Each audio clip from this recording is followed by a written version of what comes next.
بسم الله الرحمن الرحيم. باب المطلقة ثلاثة. الفصل الأول. عن عائشة قالت جاءت امرأة رفاعة القرشي إلى رسول الله صلى الله عليه وسلم فقالت إني كنت عند رفاعة فطلقني فبت طلاقي فتزوجت بعده عبد الرحمن بن الزبير وما معه إلا مثل كلبة الثوب فقال أتريدين أن ترجعي إلى رفاعة؟ قالت نعم. قال لا حتى تذوقي عسيلته ويذوق عسيلتك. متفق عليه. الفصل الثاني. عن عبد الله بن مسعود قال لعن رسول الله صلى الله عليه وسلم المحلل والمحلل له. رواه الدارمي ورواه ابن ماجة عن علي وابن عباس وعقبة بن عامر. باب المطلقة ثلاثا. یہ باب ہے اس عورت کے بیان میں کہ جس کو 3 طلاق دے دی گئی ہوں. طلاق ثلاثہ کا مسئلہ ماقبل میں گزر چکا ہے کہ حضرات ائمہ اربعہ کے نزدیک 3 طلاق واقع ہو جاتی ہیں. خوارج، ظواہر، غیر مقلدین، ابن تیمیہ، ابن قیم، ان حضرات کے نزدیک 1 طلاق رجعی واقع ہوتی ہے اور روافض عدم وقوع طلاق کے قائل ہیں. یہ مسئلہ ماقبل میں گزر چکا ہے. اس باب کی روایات میں مطلقہ ثلاثہ سے نکاح کی صورت کو بیان فرما رہے ہیں کہ جس عورت کو 3 طلاق دے دی جائے پھر دوبارہ اس کو نکاح میں رکھنے کی صورت کیا ہوگی. اس باب کی روایات میں اس کو بیان فرما رہے ہیں اور اس باب کے اندر ایلا اور زہار کی روایات بھی بیان کی گئی ہیں. عنوان تو ہے باب المطلقہ کی ثلاثہ، لیکن باب کے تحت میں ایلا کی روایت کو بھی بیان کیا اور زہار کی روایات کو بھی بیان کیا. اس لیے بہتر یہ تھا کہ عنوان کے اندر مطلقہ کے ساتھ ساتھ یعنی طلاق کے ساتھ ساتھ ایلا اور زہار کو بھی بیان کیا جاتا. بہرحال اگر کسی عورت کو 3 طلاق دے دی جائے تو چونکہ حضرات ائمہ اربعہ کے نزدیک 3 طلاق واقع ہو جاتی ہیں اور نکاح ختم ہو جاتا ہے. اب اگر آدمی اور شوہر اس کو دوبارہ اپنے نکاح میں رکھنا چاہے تو اس کی صورت کیا ہوگی. خود قرآن نے اس صورت کو بیان فرمایا. فَإِن طَلَّقَهَا فَلَا تَحِلُّ لَهُ مِن بَعْدُ حَتَّى تَنكِحَ زَوْجًا غَيْرَهُ. قرآن نے اس صورت کو بیان فرمایا. اسی صورت کو حلالے کا نام دے دیا گیا. قرآن اور حدیث میں اس کو حلالہ نہیں بیان کیا گیا، لیکن لوگوں کے عرف میں اور لوگوں کی بات چیت میں اس کو حلالے کا نام دے دیا گیا. قرآن نے جو صورت بیان کی ہے وہ یہ صورت بیان کی ہے کہ اگر کسی آدمی نے اپنی بیوی کو 3 مرتبہ طلاق دے دی، چاہے الگ الگ کر دی ہو اور چاہے اکٹھی دی ہو، تو اس صورت میں نکاح ختم ہو جائے گا. عورت عدت گزار کر اپنا کسی دوسرے مرد سے نکاح کرے اور نکاح کر بہتر تو یہی ہے کہ اسی دوسرے مرد کے ساتھ اپنی زندگی گزارے. اس لیے کہ جو شوہر 1 مرتبہ طلاق دے چکا ہے وہ دوسری مرتبہ بھی دے سکتا ہے. اس لیے کیا ضروری ہے دوبارہ اسی کے نکاح میں آنا. شریعت کسی عورت کو مجبور نہیں کرتی کہ سابق شوہر کے نکاح میں واپس آؤ، بلکہ شریعت تو یہ کہتی ہے کہ آپ اپنا دوسرا نکاح کرو اور دوسرا نکاح کر اپنی ہنسی خوشی زندگی گزارو. لیکن بعض اوقات مجبوری ہو جاتی ہے خاندان کی، اولاد کی، اس لیے زوجین دوبارہ نکاح کرنا چاہتے ہیں تو شریعت نے اس کا راستہ یہ بتلایا. قرآن یہ کہتا ہے کہ یہ عورت دوسرے مرد سے نکاح کرے اور دوسرے مرد سے نکاح کرنے کے بعد پھر اس کے ساتھ ازدواجی تعلق قائم کرے اور پھر یا تو شوہر اس کو یعنی شوہر ثانی یا تو اس کو طلاق دے دے یا شوہر ثانی کا انتقال ہو جائے اور وہ عورت عدت طلاق یا عدت وفات گزار کر پھر شوہر اول کے نکاح میں آ سکتی ہے. یہ قرآن نے اس صورت کو بیان فرمایا. اس باب کی روایات میں اسی کو بیان کیا جا رہا ہے. حضرات جمہور علماء کے نزدیک شوہر اول کے لیے حلال ہونے کے لیے زوج ثانی سے جماع اور صحبت شرط ہے کہ عورت دوسرا نکاح کرے اور شوہر ثانی اس کے ساتھ ازدواجی تعلق قائم کرے. حضرات ائمہ اربعہ کے نزدیک یہ شرط ہے. سعید بن المسیب رحمہ اللہ سے نقل کیا گیا کہ وہ یہ فرمایا کرتے تھے کہ شوہر اول کی حلت کے لیے عقد نکاح کافی ہے. یعنی شوہر ثانی سے اگر بس ایجاب و قبول نکاح ہو جائے، چاہے دونوں کے درمیان میں خلوت اور صحبت قائم نہ ہو، تو محض عقد نکاح سے یہ عورت شوہر اول کے لیے حلال ہو جائے گی. حضرت سعید بن المسیب رحمہ اللہ سے یہ نقل کیا گیا. وہ یہ فرماتے ہیں کہ قرآن پاک میں فرمایا گیا حتی تنکح زوجا غیرہ، یہاں تک کہ وہ عورت نکاح کر لے اپنے دوسرے شوہر سے. اور جب دوسرے شوہر سے نکاح کر لیا تو بات پوری ہو گئی. لہذا اس کے ساتھ صحبت اور جماع یہ شرط نہیں ہے شوہر اول کے لیے حلال ہونے کے لیے. حضرات جمہور علماء یہ فرماتے ہیں کہ وطی شرط ہے، جماع شرط ہے، اور اسی آیت شریفہ سے استدلال کرتے ہیں حتی تنکح زوجا غیرہ. جمہور علماء یہ فرماتے ہیں قرآن نے کہا حتی تنکح زوجا غیرہ، تو نکاح ثانی کا معلوم ہونا تو خود لفظ زوج سے ہو رہا ہے. زوجا غیرہ، اپنے سابق شوہر کے علاوہ کسی اور شوہر سے. تو کسی اور شوہر سے یہ جملہ تو خود بتلا رہا ہے کہ عورت کے لیے نکاح ثانی ضروری ہے. تو لفظ تنکحہ، کیا لفظ تنکحہ کو وطی کے اوپر محمول کیا جائے گا، کیونکہ لفظ زوج سے تو نکاح کا مفہوم خود بخود سمجھ میں آ رہا ہے. زوجا غیرہ میں لفظ زوج سے نکاح کا مفہوم خود بخود سمجھ میں آ رہا ہے. لہذا حتی تنکحہ سے وطی کو مراد لیا جائے گا. اس پر سوال پیدا ہوا، عورت کی طرف وطی کی نسبت کی جا رہی ہے، اور حالانکہ عورت تو واطی نہیں، عورت تو موضوعہ ہوتی ہے، عورت جماع کرنے والی نہیں بلکہ عورت سے جماع کیا جاتا ہے. اس کا جواب یہ دیا گیا کہ یہ از قبیل الزانیۃ والزانی ہیں. قرآن پاک میں فرمایا گیا الزانیۃ والزانی فجلدوا کل واحد. وہاں مرد کو زانی اور عورت کو زانیہ قرار دیا گیا، حالانکہ عورت زنا کرنے والی نہیں ہوتی بلکہ عورت سے زنا کیا جاتا ہے. زنا وطی، اگر وہ حرام ہو تو اس کو زنا کہہ دیا جاتا ہے، اور اگر وہ حلال ہو تو اس کو وطی کہا جاتا ہے. تو جس طرح وہاں عورت کو مزنیہ قرار دینے کے بجائے زانیہ کہا گیا، ایسے ہی یہاں پر بھی عورت کو موضوعہ قرار دینے کے بجائے اس کو واقعہ کہہ دیا گیا. ورنہ در حقیقت عورت واقعہ نہیں ہے بلکہ عورت موضوعہ ہے.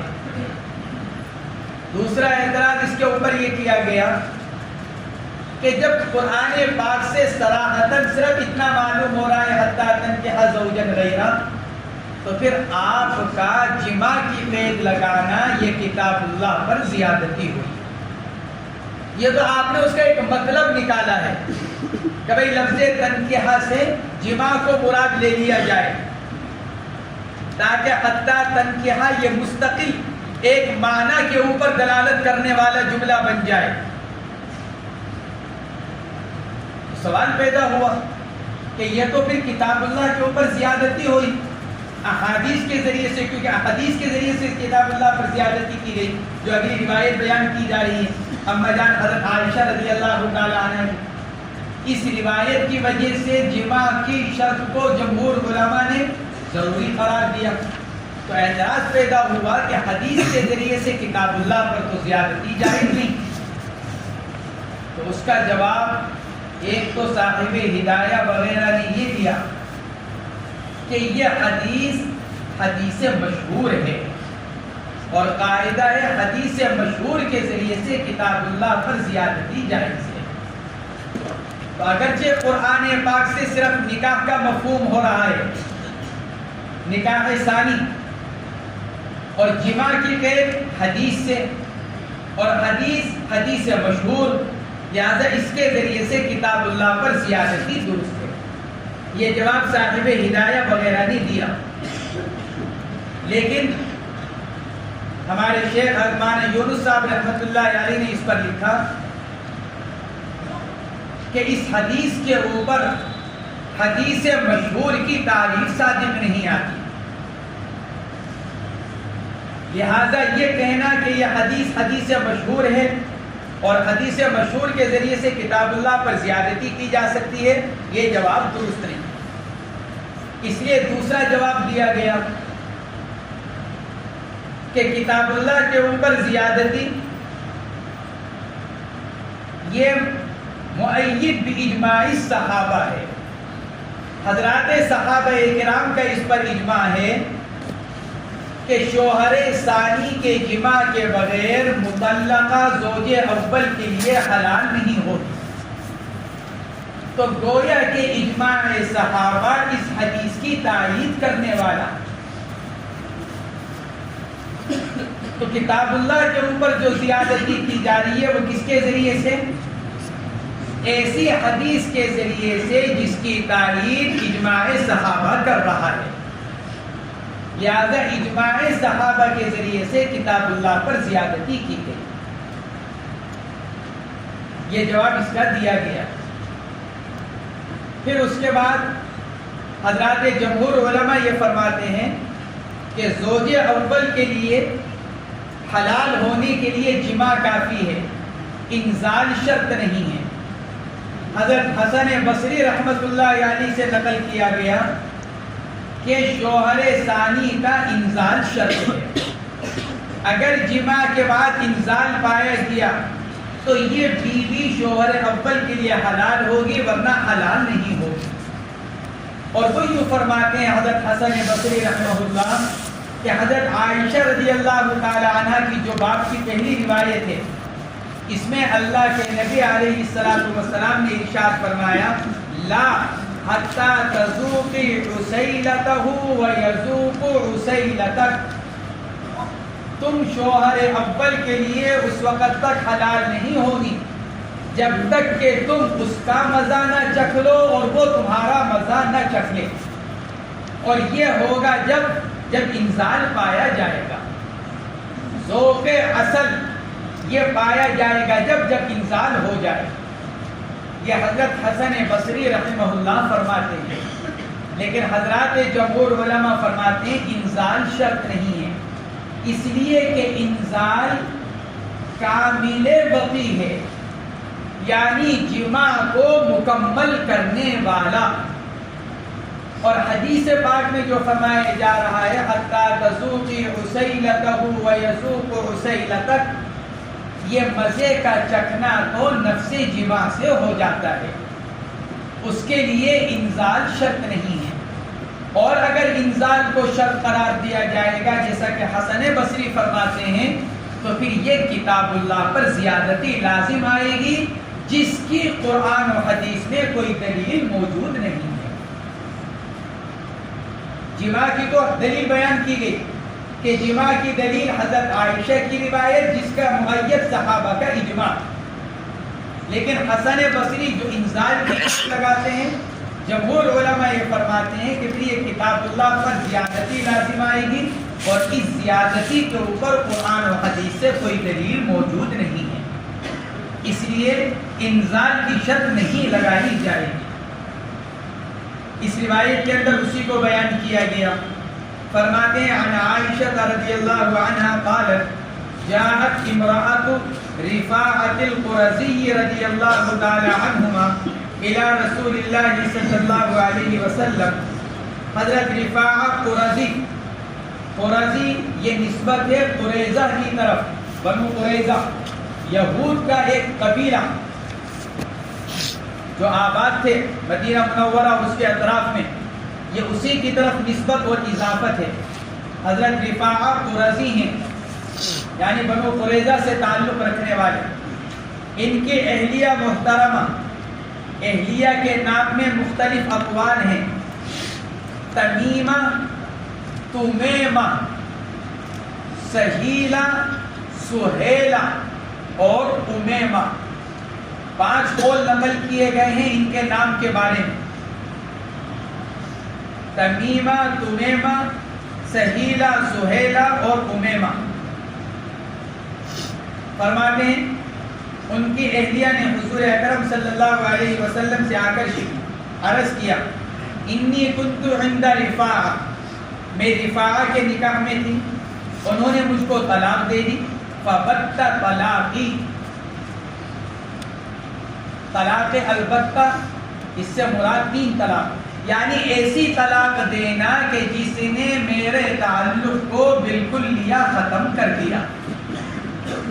اس لیے بعض روایت کے اندر آتا ہے فطلقنی ثلاثا، یہاں یہ فبت طلاقی، بعض روایات کے اندر آتا ہے فطلقنی ثلاثا، تو طلاق البتہ سے مراد طلاق بائنہ نہیں، اسے 1 طلاق بائنہ پڑتی ہے، اور اگر 3 کی نیت کی جائے تو 3 طلاق واقع ہو جاتی ہیں حنفیہ کے نزدیک، بلکہ یہاں مراد وہ طلاق ہے جو نکاح کے معاملے کو بالکل لیا ختم کر دی، اور وہ 3 طلاق ہوتی ہے۔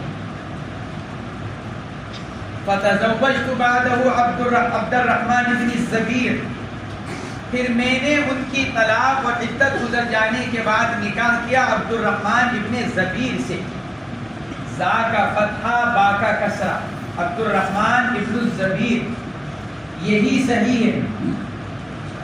بعض شروحات کے اندر لکھا ہوا ہے عبد الرحمن ابن زبیر، علامہ ابن حمام رحمہ اللہ نے صراحت کی ہے کہ زبیر غلط ہے اور صحیح زبیر ہے، عبد الرحمن ابن الزبیر۔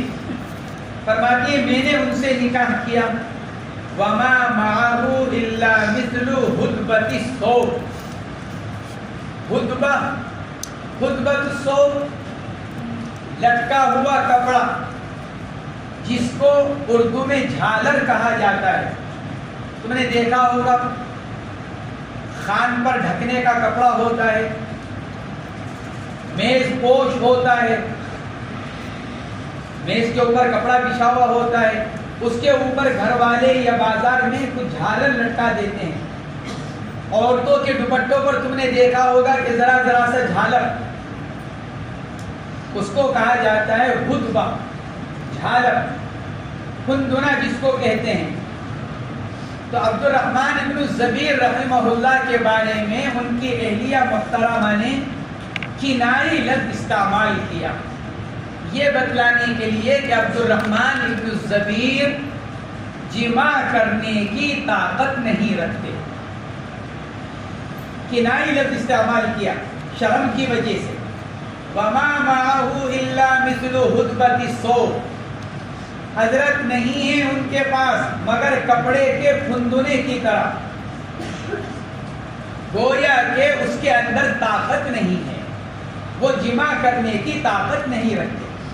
جیسے کپڑے کا جھالر ہوتا ہے جس کی اپنے اندر کوئی طاقت نہیں ہوتی، ذرا سی ہوا چلی ہلنے لگتا ہے، ہاتھ لگ جائے تو ہل جائے گا، ایسے ہی انہوں نے اپنے شوہر کی کمزوری کو اس جملے سے بیان فرمایا، وما معه الا مثل ہدبۃ الثوب، نہیں ہے ان کے پاس مگر کپڑے کے پھندنے کی طرح۔ آپ علیہ الصلوۃ والسلام سمجھ گئے کہ اپنے شوہر کی کمزوری کو بیان کر رہی ہیں۔ فقال اتريدين ان ترجعي الى رفاعہ، ارشاد فرمایا کیا تم یہ چاہتی ہو کہ واپس پہلے شوہر کی طرف لوٹ جاؤ؟ قالت نعم، عرض کہ یا رسول اللہ جی ہاں، شوہر اول کے پاس جانا چاہتی ہوں۔ قال لا، فرمایا اس وقت تک جائز نہیں جب تک کہ تم چکھ لو اپنے شوہر ثانی کے مزے کو اور وہ چکھ لے تمہارے مزے کو۔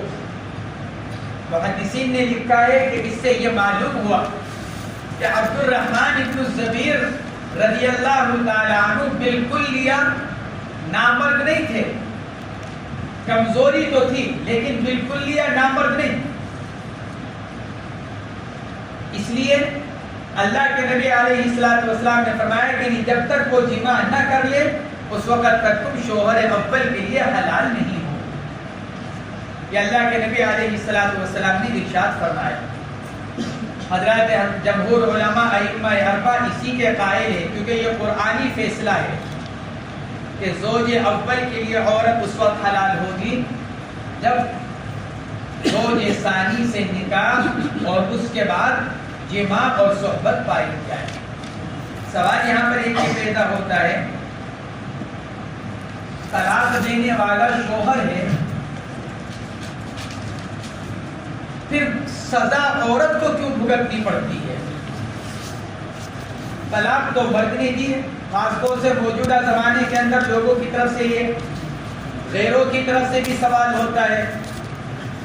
اپنا مسلمان جو پڑھا لکھا جن کے پاس دین کا علم نہیں ہے وہ بھی یہ سوال کرتے ہیں کہ جی طلاق دینے والا شوہر ہے پھر عورت کو کیوں سزا دی جا رہی ہے؟ جواب اس کا یہ دیا گیا کہ یہ سزا عورت کو نہیں دی جا رہی ہے بلکہ شریعت تو عورت سے یوں کہتی ہے اب آپ اس کے چکر میں کہاں پڑ رہی ہو جس نے آپ کو ایک مرتبہ 3 طلاق دے دی، اور جو آپ کو ایک مرتبہ ناراضگی میں غصے میں جو بھی وجہ رہی ہو، شراب کا نشہ ہو، غصہ ہو، جو بھی وجہ ہو، جب وہ آپ کو ایک مرتبہ 3 طلاق دے کر گویا کے دھکے دے کر آپ کو اپنی زندگی سے بے عزت کر کر نکال چکا ہے، آپ پھر دوبارہ اس کے پاس جانا چاہیے. شریعت تو آپ کو مجبور نہیں کرتی، شریعت تو یہ کہتی ہے کہ آپ کوئی اس سے اچھا مرد دیکھ کر دوسرا نکاح کیجیے. کتنی ہی مطلقہ اور بیوہ ہیں جو بعد میں ازواج مطہرات بنی، شوہروں نے طلاق دے دی، شوہروں کا انتقال ہو گیا اور پھر حضور اکرم صلی اللہ تعالی علیہ وسلم نے نکاح فرمایا، ایسی بہتر زندگی گزری. اور بھی اس زمانے کے اندر کتنی ہی عورتیں ایسی مل جائیں گی جن کو ان کے شوہر اول نے طلاق دی اور شوہر ثانی کے ساتھ بہترین ازدواجی زندگی گزار رہی. کون کہتا ہے آپ کو کہ آپ شوہر ثانی کے پاس 1 رات کے لیے یا 2 رات کے لیے جائیں اور پھر اس سے طلاق لے کر شوہر اول کے پاس آ جائیں؟ شریعت تو آپ کو مجبور نہیں کرتی، یہ تو آپ خود چاہ رہی ہیں. جس نے آپ کو ایک مرتبہ بے عزت کر کر نکال کے آپ دوبارہ اس کے پاس جانا چاہ رہی ہیں. نیز یہ سزا اصلاً عورت کو نہیں مل رہی ہے بلکہ یہ سزا اصلاً کس کو مل رہی ہے؟ شوہر ہی کو مل رہی ہے. عورت تو فراش ہے، بستر، شوہر کی عزت کا اور نام کا مسئلہ ہے. عزت دار شوہر تو یہ بھی پسند نہیں کرتا کہ اس کی بیوی پر کسی اجنبی کی نظر پڑے، چاہے جائے کہ کوئی دوسرا مرد اس کی بیوی سے استمتاع کرے.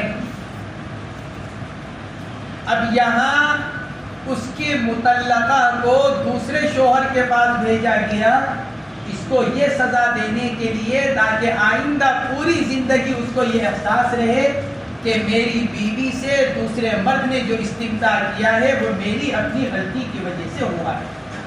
نہ میں اپنی بیوی کو 3 طلاق دیتا، نہ میری بیوی کو اجنبی مرد کا چہرہ دیکھنا پڑتا، اور نہ میری بیوی کو اجنبی مرد کے ساتھ رات گزارنی پڑتی.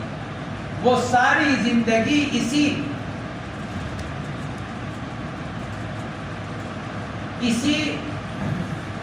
سختی کے ساتھ اور اسی بوجھ کے ساتھ گزارے گا کہ میں نے چونکہ اپنی بیوی کو 3 طلاق دی تھی اور شریعت کے خلاف میں نے کیا تھا، اس لیے یہ میری بیوی وہ ہے جو دوسرے مرد کے پاس رات گزار کر آئی. ورنہ شریعت تو عورت کو کہہ رہی ہے آپ دوسرے مرد کے پاس زندگی گزارو. ہمارے اپنے مشاہدے میں کتنی ہی گھر ایسے ہیں، کتنے ہی ہمارے اپنے خاندان میں ایک لڑکی کو طلاق ہو گئی، اس کا دوسرا نکاح ہو گیا، پہلے سے زیادہ اچھی دوسری زندگی گزار رہی ہے. اولاد بھی ہو گئی، بچے ہو گئے، بہترین خوشگوار ازدواجی زندگی گزار رہی ہے، تو کون کہتا ہے آپ کو کہ آپ واپس شوہر اول کے پاس آؤ، اپنا تھوکا ہوا چاٹو؟ کون کہتا ہے آپ سے؟ آپ دوسرے شوہر کے ساتھ اچھی زندگی گزارو۔ شریعت تو یہ چاہتی ہے کہ ہر مرد اور عورت شادی شدہ ہو کر بہترین خوشگوار ازدواجی زندگی گزارنے والا ہو جائے۔ شریعت تو بس اتنا چاہتی ہے۔ جب آپ دونوں خود غلطی کرنے کے بعد دوبارہ پھر جمع ہونا چاہ رہے ہو تو معلوم ہوتا ہے کہ دونوں کا مزاج ایک سا ہی ہے، دونوں ایک ہی مزاج کے ہیں، یعنی ایک دوسرے کو برا بھلا کہہ کر ایک دوسرے سے علیحدگی ہو کر پھر دوبارہ دونوں ایک ہونا چاہتے ہیں، لہذا یہ دونوں ہی ایک دوسرے کے لیے مناسب ہیں۔ جب یہی دونوں ایک دوسرے کے لیے مناسب ہیں تو شریعت نے اس کے لیے درمیان میں یہ رکھ دیا کہ پھر یہ رات گزار کر آئے تاکہ آئندہ ساری زندگی ان کو یہ اس بات کا احساس رہے کہ ہماری اپنی غلطی سے یہ معاملہ ہوا۔ اگلی روایت حضرت عبداللہ ابن مسعود رضی اللہ تعالی عنہما کی ہے، قال لعن رسول اللہ صلی اللہ علیہ وسلم المحلل والمحلل له۔ چونکہ اوپر کی روایت کے اندر بتلایا گیا عورت شوہر اول کے لیے حلال کب ہوگی؟ جب شوہر ثانی سے نکاح ہو جائے، تو گویا کہ شوہر ثانی شوہر اول کے حق میں محلل قرار پایا، کیونکہ جب شوہر نے بیوی کو 3 طلاق دے دی تو بیوی اس کے لیے حرام ہو گئی۔ اب یہ بیوی اس کے لیے حلال کب ہوگی؟ جب یہ دوسرے مرد سے نکاح کرے گی، تو گویا کہ دوسرا مرد شوہر اول کے حق میں کیا ہوا؟ محلل۔ اسی لیے اس کے بارے میں اگلی روایت بیان کی جا رہی ہے۔ لعنت فرمائیے اللہ کے رسول صلی اللہ علیہ وسلم نے محلل اور محلل لہو کے لیے، محلل شوہر ثانی، محلل لہو جس کے لیے حلال کیا گیا شوہر اول، محلل حلال کرنے والا شوہر ثانی، محلل لہو جس کے لیے عورت کو حلال کیا گیا شوہر اول۔ اللہ کے نبی نے دونوں پر لعنت فرمائی۔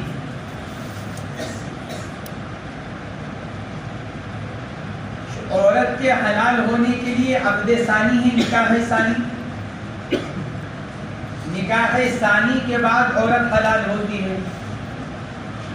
اب اگر نکاح ثانی بشرط تحلیل کیا جائے، ایک عورت کو اس کے شوہر نے 3 طلاق دے دی، اب گھر والے یہ چاہتے کہ دوبارہ ان دونوں کا نکاح ہو جائے، تو اس کے لیے کیا ضروری ہے؟ عقد ثانی۔ تو اب جس سے عقد ثانی کیا جا رہا ہے اس سے باقاعدہ معاملہ طے کیا گیا، بھائی فلاں عورت سے ہم تمہارا نکاح کر رہے ہیں، لیکن تم 1 رات گزار کر اس کو طلاق دے دو، ہم تمہیں اتنا معاوضہ دیں گے۔ یہ ہے نکاح بشرط تحلیل، الفاظ میں اس کو بیان کر دیا گیا کہ تمہارے سے نکاح کا مقصد صرف کیا ہے؟ تاکہ یہ شوہر اول کے لیے حلال ہو جائے، ہمیشہ کے لیے تمہارے نکاح میں دینا مقصود نہیں۔ یہ ہے نکاح بشرط تحلیل۔ اگر یہ صورت ہو، یہ صورت بالاجماع حرام ہے، بالاجماع، اور حضرات ائمہ ثلاثہ کے نزدیک نکاح ہی نہیں ہوگا۔ امام شافعی، امام مالک، امام احمد فرماتے نکاح ہی نہیں ہوگا، اور جب نکاح نہیں ہوا تو اس نکاح کے بعد عورت شوہر اول کے لیے حلال بھی نہیں ہوگی۔ یہ حضرات ائمہ ثلاثہ رحمہم اللہ فرماتے ہیں۔ یہی امام ابو یوسف رحمہ اللہ کا مذہب ہے۔ حنفیہ میں سے امام ابو یوسف رحمہ اللہ نے اسی کو اختیار کیا۔ امام محمد رحمت اللہ علیہ یہ فرماتے ہیں نکاح تو ہو جائے گا، اگر نکاح بشرط تحلیل کیا جا رہا ہے تو نکاح تو ہو گیا، کیونکہ نکاح ان عقود میں سے ہے جو شرط فاسد سے فاسد نہیں ہوتا۔ بعض عقود ایسے ہیں جو شرط فاسد سے فاسد ہو جاتے ہیں، بعض عقود ایسے ہیں جو شرط فاسد سے فاسد نہیں ہوتے، تو نکاح بھی انہی عقود میں سے ہے، لہذا نکاح تو فاسد نہیں ہوگا، البتہ عورت شوہر اول کے لیے حلال نہیں ہوگی۔ یہ امام محمد فرماتے ہیں۔ حضرت امام ابو حنیفہ رحمۃ اللہ علیہ فرماتے ہیں نکاح بھی درست ہو جائے گا اور عورت بھی شوہر اول کے لیے حلال ہو جائے گی، اگرچہ ایسا کرنا حرام ہے اور گنہگار ہوگا کرنے والا۔ وہ تو بات پہلے بتلا دی کہ ایسا کرنا بالاجماع حرام ہے، ائمہ اربعہ کا اس پر اجماع ہے کہ حرام ہے اور کرنے والا گنہگار ہے۔ جو نکاح ثانی کر رہا ہے اس شرط پر وہ بھی گنہگار اور جو کروا رہا ہے وہ بھی گنہگار۔ لیکن نکاح کا کیا مسئلہ ہے؟ نکاح ہو جائے گا کہ نہیں ہوگا اس میں اختلاف ہوا۔ ائمہ ثلاثہ امام ابو یوسف کے نزدیک نکاح ہی نہیں ہوگا، لہذا عورت حلال بھی نہیں ہوگی شوہر اول کے لیے۔ امام محمد کے نزدیک نکاح تو ہو جائے گا لیکن عورت حلال نہیں ہوگی۔ امام ابو حنیفہ کے نزدیک نکاح بھی ہو جائے گا اور عورت حلال بھی ہو جائے گی۔ امام صاحب رحمۃ اللہ علیہ یہ فرماتے ہیں نکاح تو اس لیے ہو گیا کیونکہ نکاح شرط فاسد سے فاسد نہیں ہوتا، لہذا جب یہ شرط لگائی گئی ہم آپ سے نکاح کر رہے ہیں 1 رات کے لیے یا 2 رات کے لیے، پھر آپ اس کو طلاق دیں گے، تو اس شرط سے نکاح فاسد نہیں ہوا، نکاح ہو گیا۔ اور رہی دوسری بات کہ عورت حلال ہو جائے گی، تو حنفیہ یہ فرماتے ہیں کہ اگرچہ یہ نکاح، یہ عمل، یہ فعل حرام ہوا، لیکن ارتکاب حرام سے اثر کے ترتب میں فرق نہیں پڑتا۔ جو اثر اس کے اوپر آنے والا ہوتا ہے عمل کا جو اثر ہوتا ہے ارتکاب حرام سے اس پر اثر نہیں پڑتا، لہذا نکاح کا اثر، جب نکاح ہو گیا تو نکاح کا اثر کیا ہے؟ عورت کا پہلے شوہر کے لیے حلال ہو جانا، کیونکہ قرآن کہہ رہا ہے حتیٰ تنکح زوجا غیرہ، اور نکاح پایا جا رہا ہے۔ جب نکاح پایا جا رہا ہے تو نکاح اپنا اثر کرے گا، اور وہ اثر کیا؟ عورت کا شوہر اول کے لیے حلال ہو جانا۔ یہ حضرت امام ابو حنیفہ رحمۃ اللہ علیہ فرماتے ہیں۔ اس روایت کو اسی صورت کے اوپر محمول کیا گیا۔ اللہ کے نبی علیہ الصلوۃ والسلام نے حلالہ کرنے والے پر اور جس کے لیے حلالہ کیا جا رہا ہے اس پر، دونوں پر لعنت فرمائی۔ اس روایت کا تعلق کس سے؟ اسی صورت سے کہ نکاح کیا جا رہا ہو شرط تحلیل کے ساتھ۔ اگر یہ شرط لگا کر نکاح کیا جا رہا ہے کہ ہم تمہارے سے نکاح کر رہے ہیں 1 رات کے لیے، 2 رات کے لیے، یا بس تم تھوڑا بہت گزار کر اس کو طلاق دے دو گے، تو پھر ایسی صورت میں حدیث پاک میں جو یہ لعنت کی جا رہی ہے، تو اس صورت میں لعنت کا جو یہ تعلق ہے یہ اسی صورت کے ساتھ ہے۔ دوسری صورت کیا ہے؟ نکاح کیا گیا، نکاح ثانی، لیکن الفاظ میں کوئی بات نقل نہیں کی گئی، کچھ نہیں کہا گیا۔ ہاں، یہ زید نے اپنی بیوی کو 3 طلاق دے دی، گھر تو اجڑ گیا۔ اب زید کا شوہر، زید کا دوست ہے عمر، زید کا دوست عمر یہ دیکھ رہا ہے کہ میرے دوست کا گھر اجڑ گیا، چھوٹے بچے ہیں، وہ ویران ہو رہے ہیں، اب اس کے گھر کو دوبارہ آباد کرنے کی فکر کی جائے۔ مسئلہ معلوم ہے اس کو کہ شوہر اول کے نکاح میں جانے کے لیے نکاح ثانی ضروری ہے۔ اب وہ اس عورت کو پیغام بھیج رہا ہے میں آپ سے نکاح کرنا چاہتا ہوں۔ عورت نے بھی سوچا، وہ تو طلاق دے کر الگ ہو چکا ہے، اس نے اس کے نکاح کے پیغام کو قبول کر لیا۔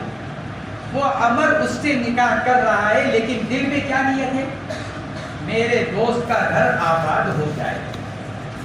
دل میں نیت رکھتے ہوئے اس عورت سے اس لیے نکاح کر رہا ہے تاکہ چند دن اس کے ساتھ گزار کر پھر اس کو طلاق دے کر علیحدہ کر دوں، تاکہ اس کا اور زید کا دوبارہ نکاح کرنے کا راستہ کھل جائے.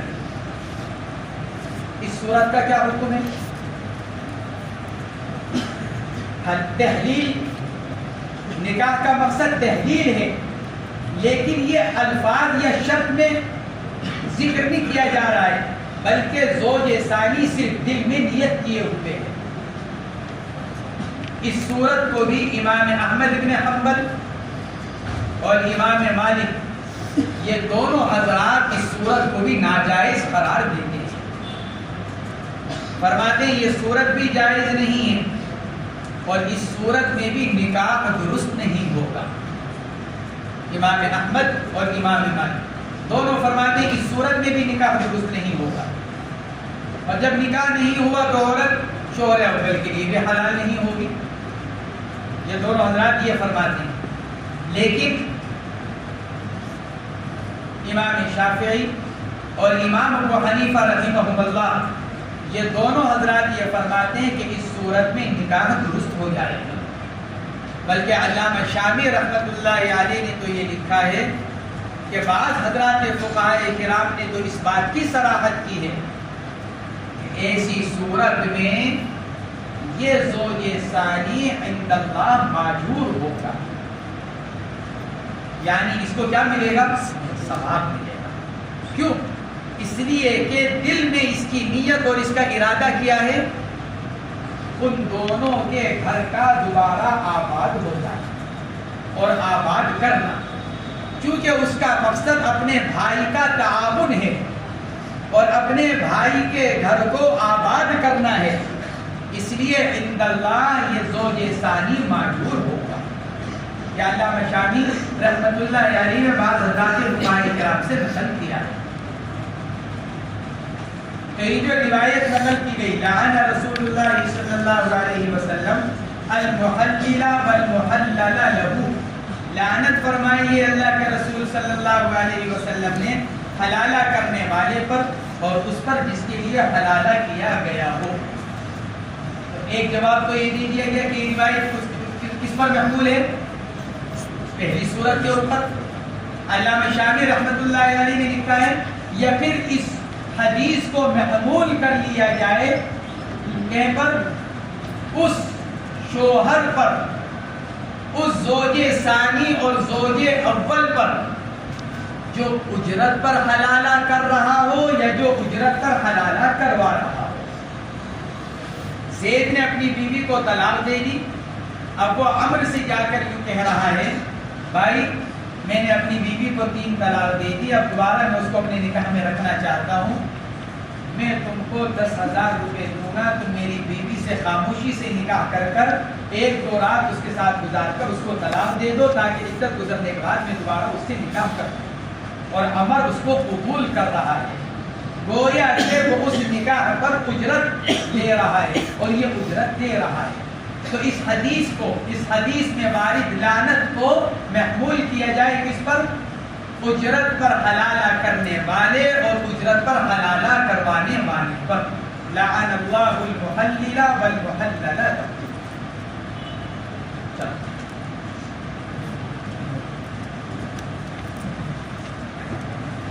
وعن سليمان بن يسار رحمه الله قال أدركت 19 من أصحاب رسول الله صلى الله عليه وسلم كلهم يقول يوقف المولد رواه في شرح السنة. ہم نے بتلایا تھا کہ مصنف نے اس باب کے اندر ایلا کی روایات کو بھی بیان کیا اور زہار کی روایات کو بھی بیان کیا ہے. یہ روایت ایلا کی ہے. سلیمان ابن یسار کبار تابعین میں سے ہیں، جو 7 فقہا مشہور ہیں، فقہا 7 جن کو کہا جاتا ہے، ان میں سے ایک حضرت سلیمان ابن یسار رحمۃ اللہ علیہ بھی ہیں. تو سلیمان ابن یسار تابعی ہیں.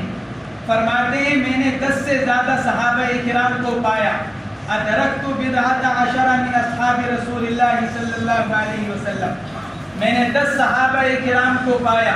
کلہم یقول، یقول مفرد کی ضمیر کلہم کی وجہ سے، لفظ کل کی وجہ سے، ان میں سے ہر ایک یوں فرماتے تھے. کلہم یقول یوقف المولی، مولی کو ٹھہرایا جائے گا. مولی اعلیٰ یولی ایلا، باب افعال کا اسم فاعل، ایلا کرنے والا، مولی ایلا کرنے والا. ایلا کے معنی لغت کے اندر آتے ہیں قسم کے. اعلیٰ یولی ایلا بمعنی قسم کھانا. اصطلاح شرع کے اندر ایلا کہا جاتا ہے شوہر کا اپنی بیوی سے 4 یا 4 سے زیادہ 4 مہینے یا 4 مہینوں سے زیادہ جماع نہ کرنے کی قسم کھا لینا. اس کو ایلا کہا جاتا ہے. اپنی بیوی سے 4 مہینے یا 4 مہینے سے زیادہ جماع نہ کرنے کی قسم کھا لینا، اس کو ایلا کہا جاتا ہے. حنفیہ کے نزدیک اگر شوہر 4 مہینے کی قسم کھا لے ایلا ہو جائے گا. اگر 4 مہینے سے کم کی قسم کھائی جائے بالاتفاق ایلا نہیں ہوگا، پھر صرف قسم ہوگی. ایلا نہیں ہوگا کا کیا مطلب؟ یعنی ایلا کے جو احکامات ہیں وہ متعلق نہیں ہوں گے، ورنہ قسم تو ہو جائے گی. ایک آدمی یوں کہہ رہا ہے کہ اللہ کی قسم میں اپنی بیوی سے 2 مہینے تک جماع نہیں کروں گا، قسم ہو گئی. اگر 2 مہینے کے اندر جماع کر لیا قسم کا کفارہ دینا پڑے گا. اور اگر 2 مہینے گزر گئے اور بیوی سے جماع نہیں کیا کچھ نہیں، بات ختم ہو گئی. 4 مہینے سے کم کی اگر کوئی آدمی قسم کھائے تو جو یوں کہا جاتا ہے کہ ایلا نہیں ہوگا، مطلب یہ کہ ایلا کے جو مخصوص احکامات ہیں وہ اس سے متعلق نہیں ہوں گے، ورنہ قسم ہو جائے گی. ارے بات سمجھ آئی نہیں آئی؟ اس لیے اگر کوئی آدمی 4 مہینے سے کم پر قسم کھاتا ہے تو بالاتفاق ایلا نہیں ہوگا. اور اگر 4 مہینے کی قسم کھائے بیوی سے کہ اللہ کی قسم 4 مہینے تک تم سے جماع نہیں کروں گا، حنفیہ فرماتے ہیں ایلا ہو گیا. حضرات جمہور علماء ائمہ ثلاثہ، امام شافعی، امام مالک، امام احمد، یہ حضرات فرماتے ہیں ایلا کے درست ہونے کے لیے 4 مہینے سے زیادہ کی قسم کھانا ضروری ہے. اگر کوئی صرف 4 مہینے کی قسم کھائے تو حنفیہ کے نزدیک ایلا، جمہور علماء کے نزدیک نہیں، جب تک کہ 4 مہینے سے زیادہ کی قسم نہ کھائے. اب وہ زیادتی کتنی ہو؟ امام شافعی فرماتے ہیں 1 گھنٹے کی بھی ہو جائے کافی ہے. امام مالک فرماتے ہیں کم سے کم 1 دن. یوں کہے 4 مہینے 1 دن، اب جا کر ایلا ہوگا. یہ حضرات جمہور علماء کا مذہب. اچھا اگر ایلا ہو گیا تو اب حکم کیا ہے؟ ایک آدمی نے قسم کھائی کہ میں اپنی بیوی سے 4 مہینے یا 4 مہینے سے زیادہ تک جماع نہیں کروں گا. ایلا ہو گیا، سب کے نزدیک 4 مہینے سے زیادہ کی بھی قسم کھائی، بالاتفاق ایلا ہو گیا. تو اب کیا حکم ہے؟ اگر مدت کے درمیان میں بیوی سے جماع کر لیا تو قسم توڑی، لہذا قسم کا کفارہ آئے گا. دونوں میاں بیوی قائم رہیں گے. قسم کھائی تھی کہ 4 مہینے یا 5 مہینے تک بیوی سے جماع نہیں کروں گا، پھر 2 مہینے پر جماع کر لیا تو قسم توڑی، لہذا قسم کا کفارہ آئے گا. جو قسم کا کفارہ ہے وہ قسم کا کفارہ آئے گا اور دونوں کا نکاح قائم رہے گا. لیکن اگر مدت ایلا گزر گئی، 5 مہینے کی قسم کھائی کہ اللہ کی قسم اپنی اس بیوی سے 5 مہینے تک جماع نہیں کروں گا، اور پھر 5 مہینے گزر گئے بیوی سے جماع نہیں کیا، تو کیا ہوگا؟ اس میں اختلاف ہوا، اسی لیے مصنف اس روایت کو لے کر آئے. حضرات حنفیہ تو یہ فرماتے ہیں مدت ایلا گزر جانے کے بعد خود بخود ایک طلاق بائنہ پڑ جائے گی. جب شوہر نے یوں کہا 5 مہینے تک بیوی سے جماع نہیں کروں گا، اور پھر 5 مہینے تک جماع نہیں کیا تو خود بخود بیوی کے اوپر ایک طلاق بارینہ پڑ گئی. یہ حضرات حنفیہ فرماتے ہیں. حضرات ائمہ ثلاثہ فرماتے ہیں مدت ایلا گزر جانے کے بعد جتنی بھی مدت متعین کی ہو، 5 مہینے 6 مہینے 1 سال 1.5 سال، جو بھی مدت 4 مہینے سے زیادہ، اس مدت کے گزر جانے کے بعد اب شوہر کو کہا جائے گا تم بیوی سے جماع کر کر رجوع کرتے ہو. اگر وہ یہ کہتا ہے کہ ہاں میں رجوع کرتا ہوں، میں جماع کر رہا ہوں، ٹھیک. اور اگر وہ جماع کرنے سے انکار کر دیتا ہے تو طلاق نہیں پڑے گی، بلکہ قاضی ان دونوں کے درمیان میں علیحدگی اور تفریق کرائے گا. یہ حضرات ائمہ ثلاثہ فرماتے ہیں گویا کہ مدت ایلا گزر جانے کے بعد ان کے معاملے کو موقوف رکھا جائے گا، یا تو شوہر جماع کر لے یا پھر قاضی دونوں کے درمیان میں تفریق کرائے. اسی کو فرما رہے ہیں کلہم یقول یوقف المولی. ہر ایک صحابی یوں فرمایا کرتے تھے کہ مولی کو ٹھہرایا جائے گا، یعنی اس کے معاملے کو موقوف رکھا جائے گا. اس روایت سے استدلال کیا ہے کس نے؟ حضرات جمہور علماء نے، جو یوں کہتے ہیں مدت ایلا گزر جانے کے بعد خود بخود طلاق نہیں پڑے گی، بلکہ معاملہ موقوف رہے گا. اس کے درمیان یا تو شوہر رجوع کر لے، جماع کر لے، یا پھر قاضی دونوں کے درمیان میں تفریق کرائے. اس روایت سے استدلال کیا ہے حضرات جمہور علماء نے.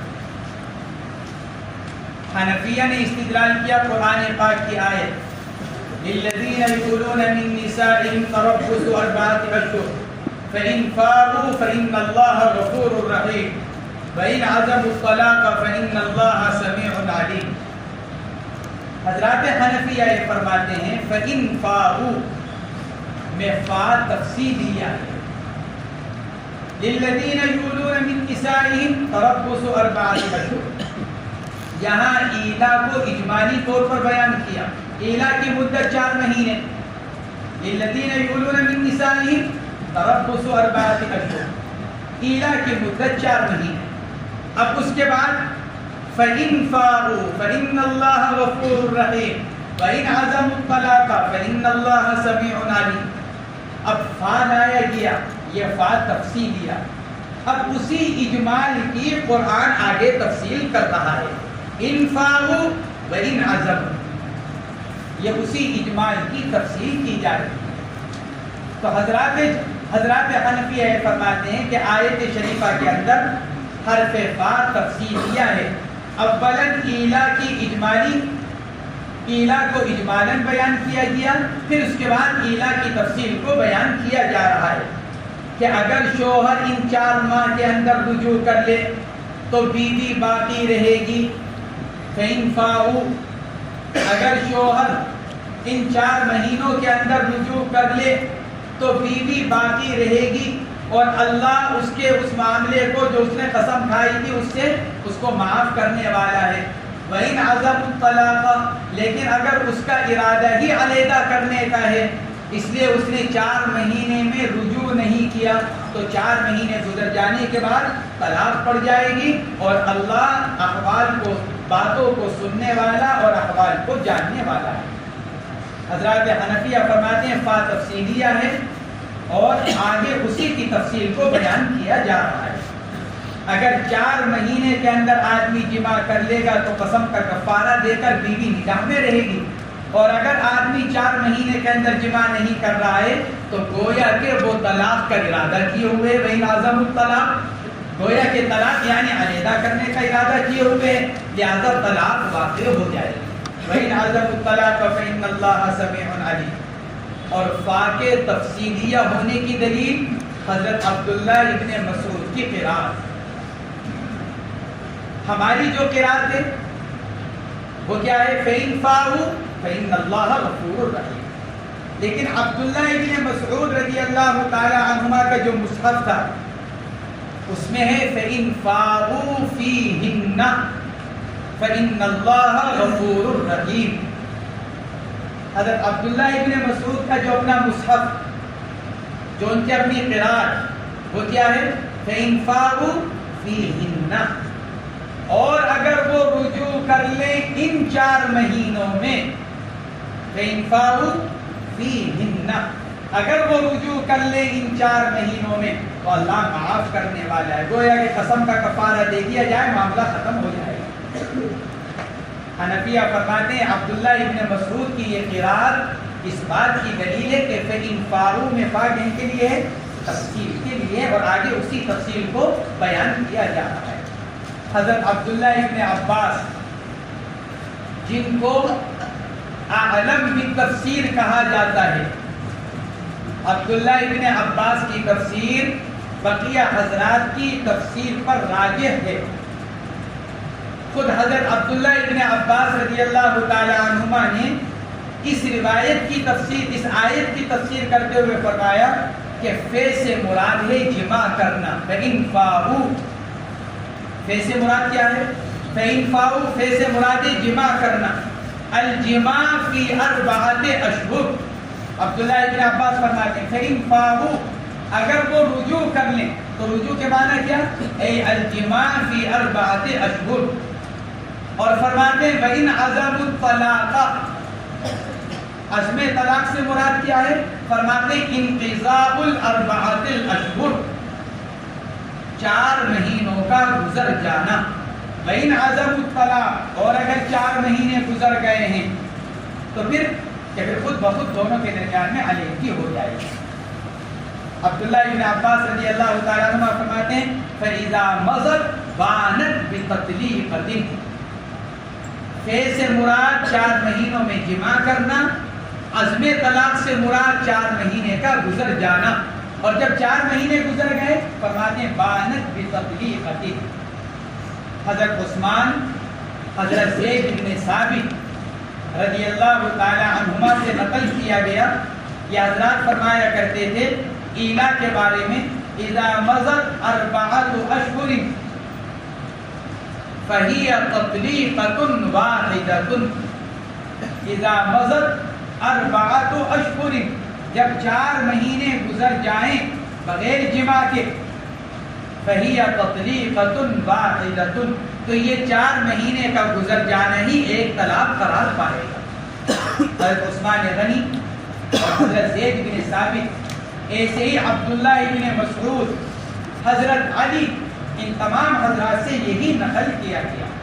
اس لیے حضرات حنفیہ اسی کے قائل ہیں کہ 4 مہینوں کے اندر اگر رجوع نہیں کیا گیا اور 4 مہینے تک بیوی سے جماع نہیں کیا گیا تو مدت گزر جانے کے بعد خود بخود بیوی کے اوپر طلاق واقع ہو جائے گا. اس روایت سے استدلال کیا ہے جمہور علماء نے کہ میں نے 10 صحابہ کرام کو پایا کلہم یقول یوقف المولی. تو یہ روایت حنفیہ کے خلاف ہوئی. حنفیہ کی طرف سے اس کا جواب یہ دیا گیا کہ سلیمان ابن یسار تابعی ہیں اور یہ صحابہ کا عمل نقل کر رہے ہیں. یہ صرف صحابہ کا ایک عمل نقل کر رہے ہیں کہ میں نے بعض صحابہ کرام کو اس پر عمل کرتے ہوئے دیکھا. تو ممکن ہے جن صحابہ کرام کو عمل کرتے ہوئے دیکھا وہ صحابہ کرام اپنی استنباط اور فہم سے کرتے ہیں. ہمارے پاس اس کے برخلاف موجود ہے. اگر وہ صحابہ کرام اللہ کے نبی کی کوئی ارشاد نقل کرتے، سلیمان ابن یسار صحابہ کرام کے واسطے سے اگر اللہ کے نبی علیہ السلام کا کوئی قول یا فعل نقل کرتے وہ تو دلیل بنتا. یہاں بعض صحابہ کرام کا عمل نقل کر رہے ہیں، ہم اس کے جواب میں ہم بھی صحابہ کرام کا عمل اور ان کا قول نقل کر رہے ہیں.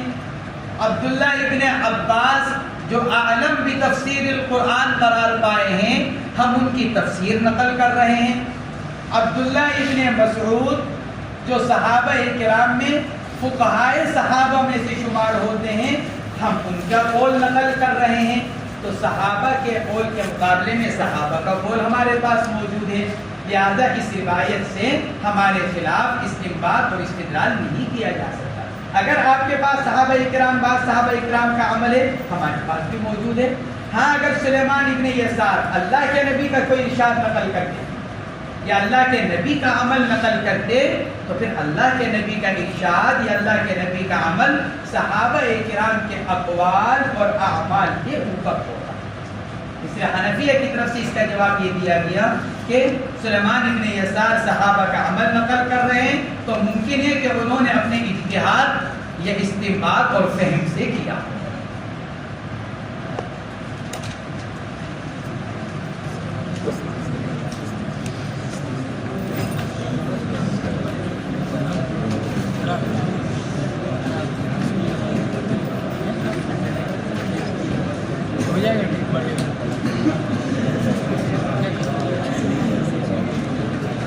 اگر شوہر اول اجرت حلال اجرت پر حلالہ کروا رہا ہو، شوہر ثانی کا بلا اجرت حلالہ کر رہا ہو، تب بھی اس پر اللہ کی لعنت ہے۔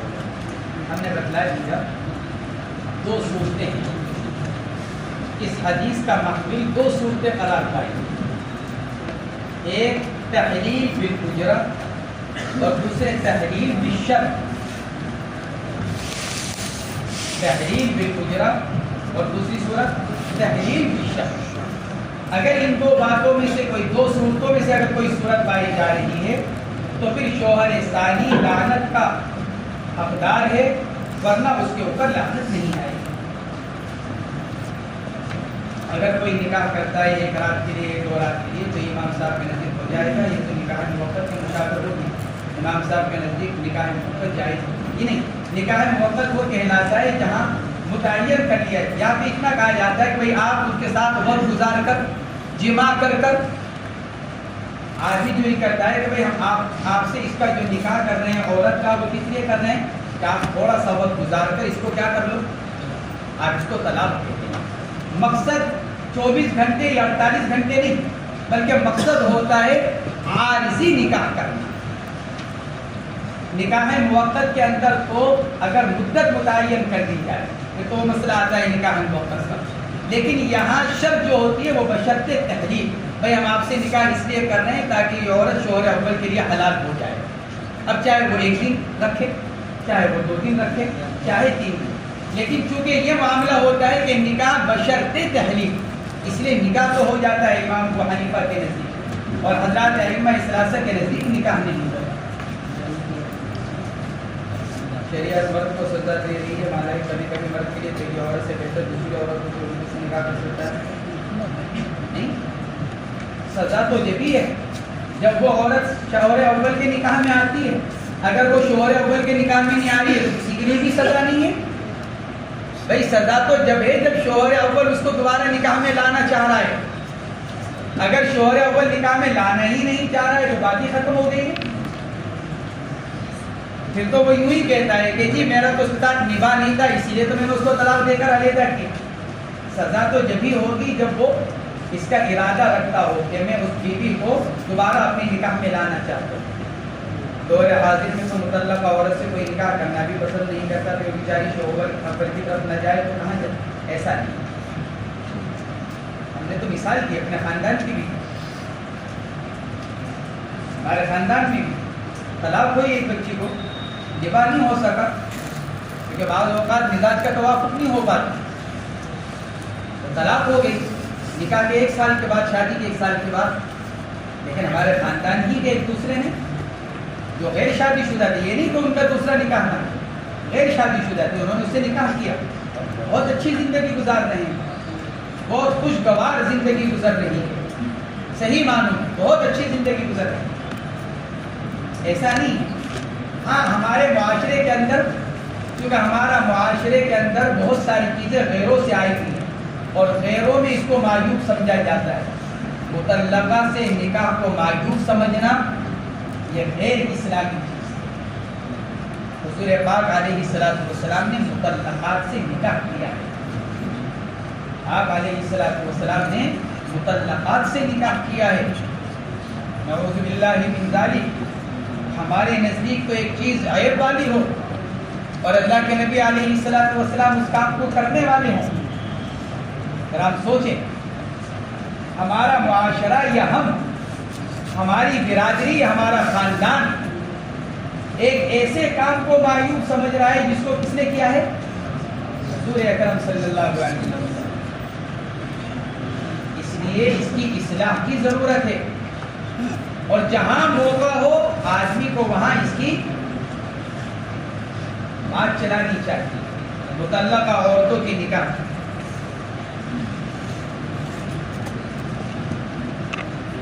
مرد جیسا بھی ہو اس کا نکاح ہو ہی جاتا ہے، لیکن لڑکیاں ان کے رشتے بھی نہیں مل رہے ہیں، تو کیا ایک مرد کو 2 اور 3 کی شادی کرنی چاہیے؟ شریعت نے تو اجازت دے رکھی ہے ایک سے زیادہ نکاح کرنے کی، بشرطے کہ آدمی بیویوں کے حقوق ادا کرنے پر طاقت رکھتا ہو، استطاعت رکھتا ہو. شریعت نے اجازت دی، اس لیے اس کی اجازت ہے. لڑکیوں کے رشتے کیوں نہیں مل رہے ہیں؟ لڑکوں کی وجہ سے. ہماری ہی وجہ سے شادیاں نہیں ہو رہی. ہم نے چونکہ شادیوں کو مشکل بنایا ہے. ڈیمانڈ کس کی طرف سے ہوتی ہیں؟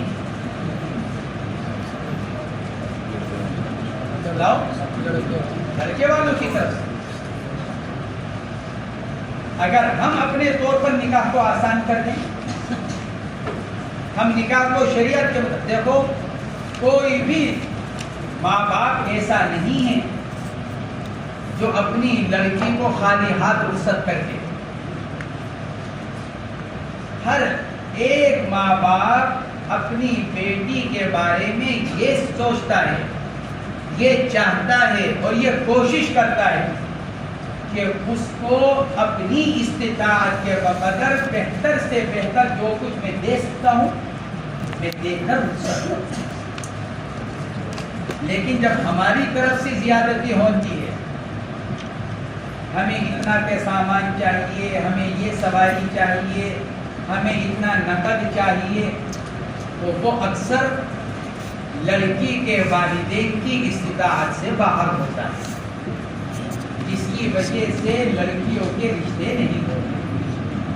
بعض اوقات ہم اپنے بارے میں یہ تصور کر لیتے ہیں کہ دنیا میں مجھ سے زیادہ خوبصورت کوئی نہیں ہے،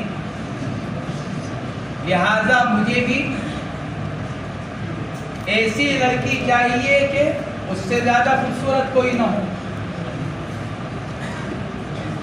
یہ اپنی میاں مٹھو بننے والی بات ہے. ہر آدمی اپنے آپ کو اچھا سمجھتا ہے، اچھا سمجھنا بھی چاہیے. اسی لیے آئینہ دیکھنے کی دعا کیا ہے؟